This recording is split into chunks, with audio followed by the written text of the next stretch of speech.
Já, nú eru að verða 10 ár síðan að þjóðin kaus sér nýja stjórnarskrá. Hún hefur ekki ennþá komið í gegn og að því tilefni þá ætlar stjórnarskrásfélagið núna á morgun klukkan 5 segi á Austurvelli að halda smá afmælissteiti til fagnaðar stjórnarskrána en líka til að krefja stjórnvölda að taka þjóðaratkvæðagreiðsluna alvarlega og að nýta tillögur stjórnlagaþings til gerðar nýrrar stjórnarskrás og vegna þess tilefni sem við fengið til okkar hérna lögfræðingin Katrínu Odds. Sæl Katrín, takk fyrir að koma. Blessaður, takk fyrir að leyfa mér að koma. Hvað sér, af hverju þetta að taka svona langan tíma fyrir stjórnarskrána að komast í gegn eða verða að veruleika þessa tillögur?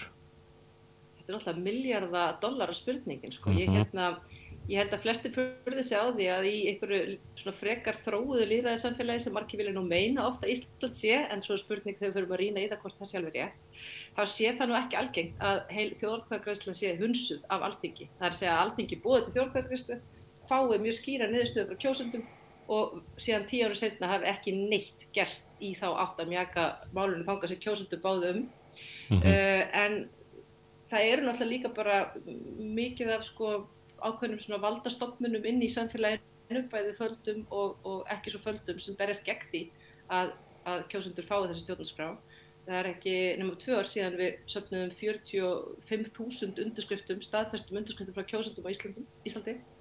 Það sem aftur var talað um það að það er krafa fólksins að þetta verði virt og allar skoðanakannanir á þessum 10 árum hafa sýnt þetta sama, í kringum 2/3 hluta fólksins vill þessa nýju stjórnarskrá. Þannig að þetta er bara einhvers konar svona típist svona lýðræðislegt þversögn. Það er að segja Alþingi telur sig geta starfað í umboði þjóðarinnar, sótt vald sitt til þjóðarinnar, sest á þing vegna þess að kjósendurnir kusu þau, en svo þurfum við samt ekki sem löggjafarsamkundan að virða þennan vilja. Og þetta bara meikar enga sens og það verður aldrei stoppað í þessari baráttu fyrir en að þetta verður komið í gegn.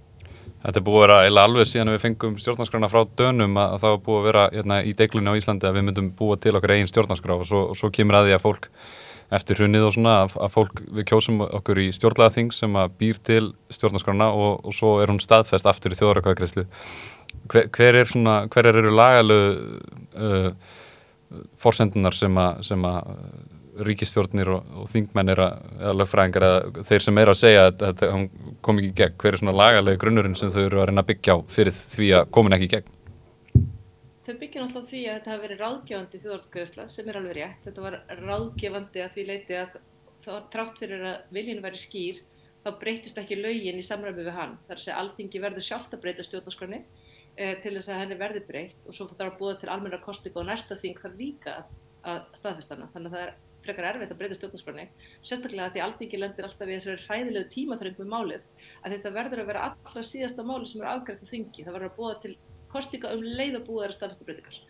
Og við vitum öll sem búum á Íslandi hvernig stemningin er á Alþingi rétt fyrir kosningar. Það er bara algjör víga hugur í fólki og engin samstaða og allir konur í kosningabaráttu og að ná saman mikilvægt máli sem stjórnarskrána er bara nánast ógerlegt á svona mikilli tímapressu. Þannig að Alþingi er búið að sýna það núna mjög skýrt í verki og ég held að við lítum svo á sem þessi 10 ára afmælisveisla nýju stjórnarskrárinnar þjóðaratkvæðagreiðslunnar þar að segja, marki bara þá staðreynd að þingið er ekki fært að ráða málið. Það er enginn að fara að gefa Alþingi meiri tíma til þess að afgreiða þetta. Nú verðum við bara að fara að hugsa í lausnum það hvernig við komum þessu valdi úr höndum þingsins. Þannig að það verður þá boðað til reglulegra stjórnlagaþinga eða eitthvað svoleiðis í framtíðinni. Vegna þess að Alþingi bara getur ekki farið með þetta. Rétt eins og Alþingi getur ekki breytt kvótakerfinu og farið eftir ýmsum öðrum málum sem meirihluti þjóðarinnar vill. Þannig að við sem borgarar við verðum bara því miður að axla þá ábyrgð að reyna að halda þessum málum, þessum stórum málum sem við erum sammála að þurfa að bæta, eins og til dæmis að hætta fjársvelta heilbrigðiskerfið og svo framvegis. Við verðum bara að halda þeim á lofti sjálf, sem er mjög skrítið, af því við lýðræðið ætti náttúrulega að virka þannig að þegar að meirihlutinn er svona samfærður að tilteknir hlutir eigi að gerast og sá vilji helst alveg stabíll. Það er ekkert að halda því fram að þetta sé einhver populismi eða einhver stundabrjálæði í tengslum við hrunið eða neitt slíkt. Þetta er algjörlega stabíll vilji meirihlutans. Þá náttúrulega verðum við að finna einhverja leiðir til að leysa málið og við munum bara halda áfram að fást við þetta mál þangað til að leysist. Ég meina þetta er ekki glænýtt mál og svo þú myndist á þá er þetta alveg frá lýðveldisstofnun og löngu áður en Ísland fékk sjálfstæði 1944 hefur verið barist fyrir íslenskri stjórnarskrá eða stjórnarskrá samin fyrir fólki í þessu landi og við höfum bara ekki séð þann draum verða veruleika. líka og þess vegna erum við með þessa furðulegu og lélegu gömlu dönsku konungsstjórnarskrá ennþá sem að stundum held ég að fólk átti sig ekki alveg á því hvað það hættulegt plagg að sko að því að við vorum að flýta okkur svo mikið þegar við fengum sjálfstæðið og vildum bara í raun og veru komast frá Danmörku þá ákveðum við að hafa hana bara cirka eins og dönsku stjórnarskrána en breyta kannski konungur í forseti og svona meins og svo átti bara breytinu leiðu var mórn sjálfstæð og núna 70 og eitthvað árum setna hefur það ekki tekist og fyrir viki þá eru bara alls konar reglur í þessari gildandi stjórnarskrá sem gefa forsetanum svona konunglegt og guðlegt vald nánast og ef við fengjum einhvern populisma sem forseta eins og að gerast við í kringum okkur þá væri þetta rosalega hættulegt fyrir okkur sem lýðræðisríki að hafa þetta gamla plagg enn í gildi. Þannig að þetta ekki bara spurningu það að við sem erum umbótasinnuð og lýðræðissinnuð og viljum sjá í réttláttara samfélag viljum ná fram þessum breytingum heldur þetta líka spurningu það að það sem við erum með í höndunum í dag bara tifandi tímaspil. Já, einmitt. Hvað myndirðu segja að séu svona af því að það mætir þessu mikil andstaða innan þingsins og valdhafa og stórútgerðin náttúrulega og svona en hver eru stærstu atriðin í stjórnarskránni heldur þú sem að lætur valdhafana berjast svona gegn henni? Auðlindaákvæði skipti verulegu máli þar. Ég held að það sé mikill þyrnir í augum þeirra sem fara með völdin yfir auðlindunum okkar að sjá svona skýrt auðlindaákvæði þetta sem talað það að það megi bara fá þar til nýtingar til hóflegs tíma í senn og gegn fullu gjaldi. Við vitum það öll sem hér búum og kannski rifjaðist það harkalega upp þegar við sáum verbúðina og svona að það mjög ójafnt skipt. Að það bara lítill hópur fólk sem að hirða langstærstan hluta af arðinum af þessari auðlind sem að þó segir í lögum að sé sameign þjóðarinnar. Og hvernig það gengur upp að þetta sé ekki lagfært og það sé nú búið að skipa enn eina nefndina til þess að skoða eignarhaldið, þarf eitthvað að skoða þetta, við vitum alveg að það eru örfáar fjölskyldur sem stjórna þessari auðlind og hafa keypt upp nánast allt annað á þessu landi líka í krafti þess auðs sem það hafa fengið með þessum óréttlætt að láta hætt og niðurstaðan úr þessari rannsóknarvinnu á að koma út í lok næsta árs þá kemur út eigna og stjórnunarnet í stórútgerðinni og niðurstaða bankasöluna sem við búin að bíða í hversu lengi. Við þurfum að bíða ansi langt. Eru fleiri atriði í stjórnarskránni sem að þú heldur að mögulega valdhafar séu svolítið hræddir við? Já. Hún náttúrulega að brjóta undan þessu flokksræði sem í landinu. Hún að breyta því þannig að fólk getur kosið bæði persónur og fólk. Hún að jafna atkvæðisréttin á landinu.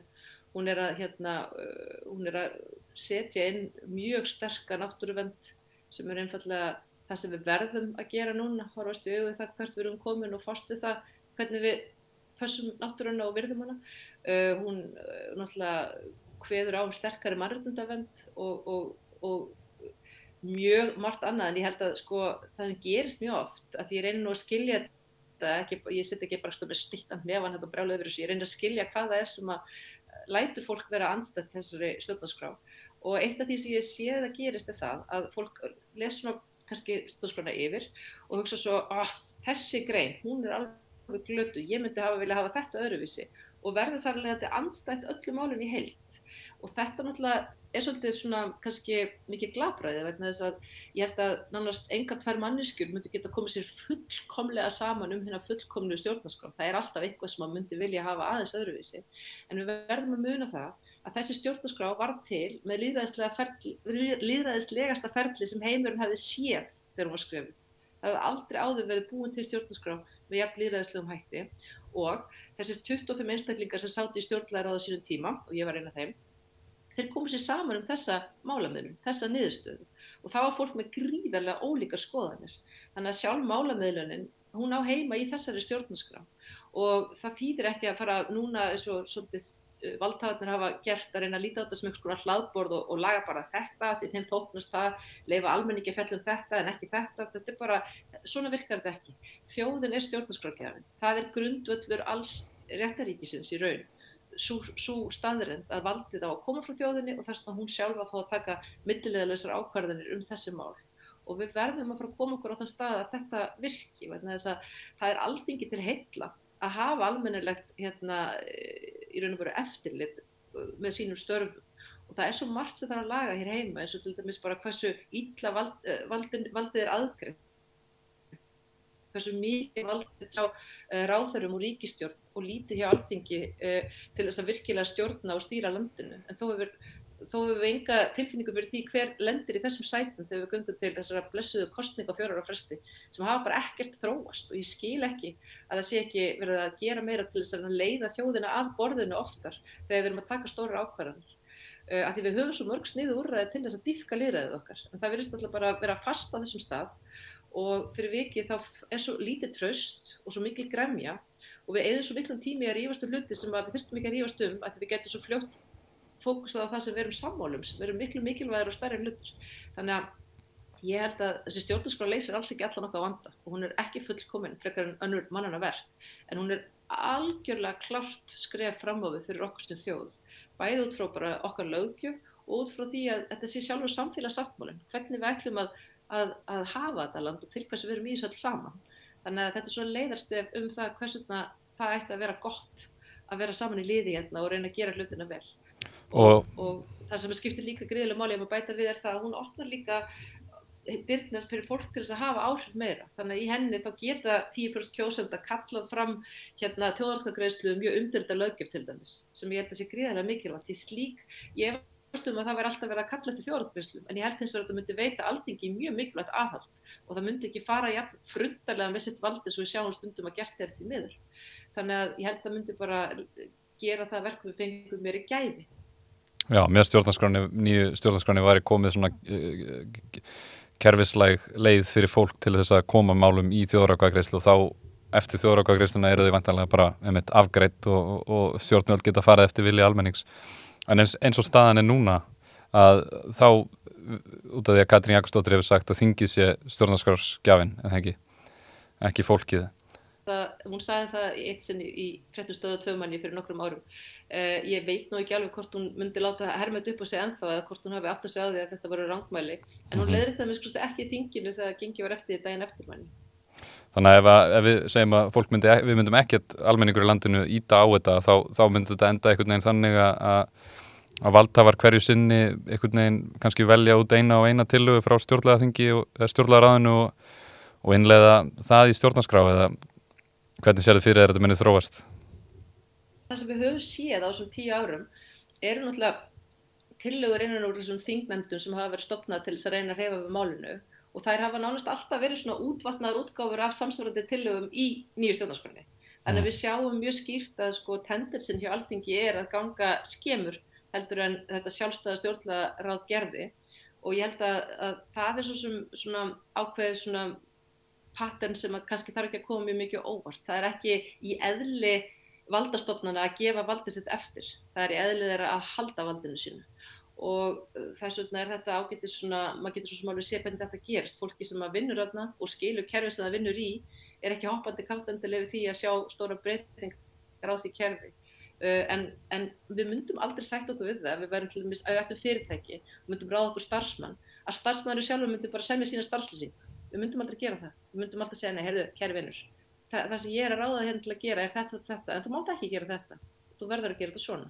Og það það sem að stjórnarskráin líka. Hún í raun og veru starfslýsing þeirra sem hefur valdið fara. Og því miður vantar verulega upp á að þessi næg virðing borin fyrir því hvað það merkilegt að fá úthlutað opinberu valdi frá þjóðinni og hvernig fólki ber að fara með það vald síðan. Og þess vegna eru því að í stjórnarskrárfélaginu að halda afmælisveislu á Austurvelli sem eru líka einhvers konar mótmæli að það ekki að pressa á stjórnvöld að taka upp tillögur stjórnlagaþings að nýrri stjórnarskrá. Og við erum bara að beita öllum okkar hugmyndum til þess að reyna að halda málinu lifandi. Þetta náttúrulega gríðarlegt langhlaup og það getur verið þreytandi að fást við þessa baráttu af því að þetta tekur svo langan tíma.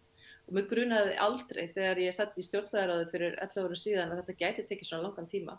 En hér erum við í dag og maður verður bara að sættast við þá niðurstöðu og reyna að mjaka málun áfram, og í dag málum við til dæmis hendina á Kristjáni 9. sem stendur með dönsku stjórnarskrána svona fyrir utan stjórnarráðið bláa til að minna á það bláa höndin sem hér stýrir nú enn öllu því miður og hefur gert með langa tíð. En það verða alls konar gjörningar, það verður tónlist, það verður risavaxin afmæliskaka sem fólk að baka saman, það fólk út allan bæ að baka í þessum töluðu orðum og svo geta allir komið sér vilja og hver gert þetta sínu nefi. Við erum ekki að stefna það að reyna að fá okkur risa fjölda fólks, við erum bara að minna Alþingi á það að þessi barátta mun aldrei sofna og mun aldrei lognast út af. Og fyrr en varir þá þarf einhver að taka það að sér að klára þetta mál. Ég held að sama manneskjan eða flokkurinn eða hvað það muni njóta mikils heiður og svona, í raun og veru mun sagan sýna að þetta það eina rétta sem hægt að gera. Það myndi enginn geta einhvern veginn hort í bakspegilinn held ég sem stoltur stjórnmálamaður vitandi það að hann hefði ákveðið að hunsa þjóðaratkvæðagreiðslu. Nákvæmlega, og með þeim orðum þá bara sjáumst við vonandi sem flest á Austurvelli á morgun klukkan 5 og krefjumst nýrrar stjórnarskrárar að þjóðaratkvæðagreiðslur séu virtar. Katrín, takk kærlega fyrir að koma og spjalla við okkur. Sjáumst á morgun.